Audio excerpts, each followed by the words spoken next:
jama'a kamar yadda kuke gani, sunana Ali Isa Ali Jita. Aku mai bakin magana a yau, mana zo zan yi magana a yau, magana a yau da magana.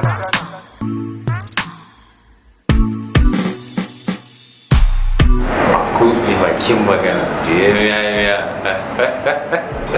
wato DMA ya kama attention din mutane, musamman irin mu.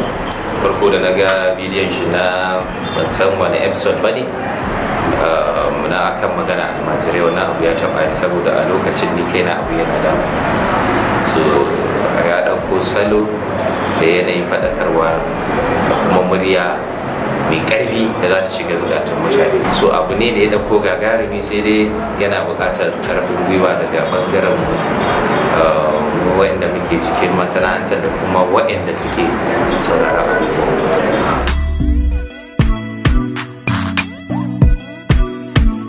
To akan abu mai bakin magana ba zan iya cewa ina da korafi ba, sai dai in kira da musamman harkar music a arewa yana da wahala, musamman yanayin bangaren da ya dauko, amma harkar hip hop ne, to ana buƙatar mutane dole sai sun dafa musu da dama, yan kasuwa su shiga da sauransu, musamman irin waƙoƙin da yake na faɗakarwa ne.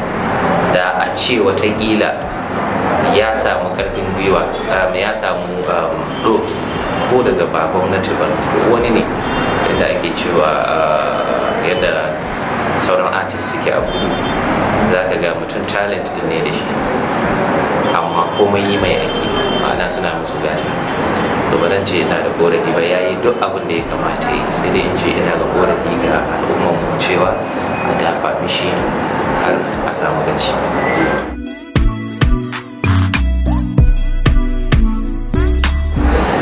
To gaskiya kowane episode ya burge ni, amma wanda ya fi burge ni kamar yadda na ce shine episode din da aka yi waƙar almajiran nan, dan ita na fara ji kuma ita ta fi burge ni. Kusan me ke faruwa makarantun bira? Ai za ku ce ba ku sani ba, uba ya ture dansa yaro kankani ba, babu ci ba sha ba kai masa sutura ba, gashi dan gani ba iya wanki yake ba.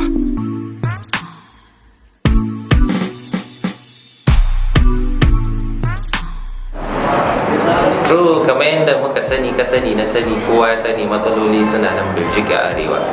Ban san yadda aka yi abu mai magana ya binciko wa'annan da salo da yanayin da ya dauko ba.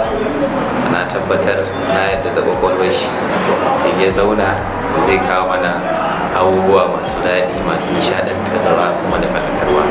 Na tabbata ba da matsala da shi. Aku mai bakin magana a yau, mana zo zan yi magana a yau, magana a yau da magana.